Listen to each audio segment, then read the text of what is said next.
قربانی کی عبادت. قربانی وہ چیز جس سے اللہ کا قرب نصیب ہوتا ہے. قربانی وہ چیز جس سے اللہ کا قرب نصیب ہو جائے. تو قربانی کا نام ہی ہمیں بتا رہا ہے کہ قربانی نام و نمود کے لیے نہیں کرنی، شہرت کے لیے نہیں کرنی، لوگوں کی تعریف کے لیے نہیں کرنی، لوگوں کے لیے واہ واہ کے لیے جانور نہیں رہنا، جانور لے کر اس کا ڈنگا نہیں بجانا اور اس کو اسٹیٹس کی چیز نہیں بنانا، قربانی کی شان نہ خراب کرنا. قربانی تو وہ ہوتی ہے جس سے اللہ راضی ہو جائے، اللہ کا قرب حاصل کرنا مقصود ہو. اگر یہ پیش نظر نہیں تو وہ قربانی نہیں.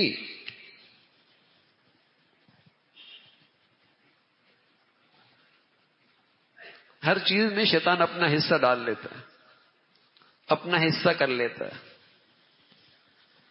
کیا آدمی پیسہ بھی لگا رہا ہوتا ہے، محنت بھی کر رہا ہوتا ہے، جانور بھی ذبح کر رہا ہوتا ہے، لیکن نمائش کے ساتھ، نام و نمود کے ساتھ، شہرت کے ساتھ، ریاکاری کے ساتھ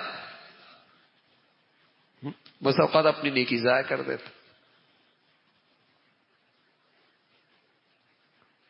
اس لیے کہ اللہ تو نیکی میں تقوی دیکھتے ہیں نا،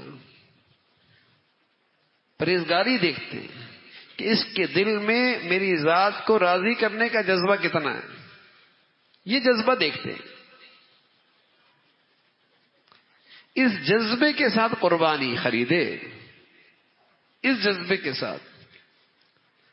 یہ جذبہ نہ ہو کہ بھائی سب کر رہے ہیں، اگر میں نہیں کروں گا تو لوگ کیا کہیں گے. یہ بھی غلط ہوا. اور اس حیثیت کا آدمی ہو، کوئی ایسا جانور خریدو کہ لوگوں کی نظریں اٹھیں کہ ہاں بھائی کوئی جانور لیا ہے. ظاہر ہے یہ نیت بھی خراب ہے، یہ جذبہ بھی غلط ہے. تو قربانی وہ قربانی ہے جس سے اللہ کا قرب نصیب ہو، اللہ کو راضی کرنا ہو، اس کی رضا ہو.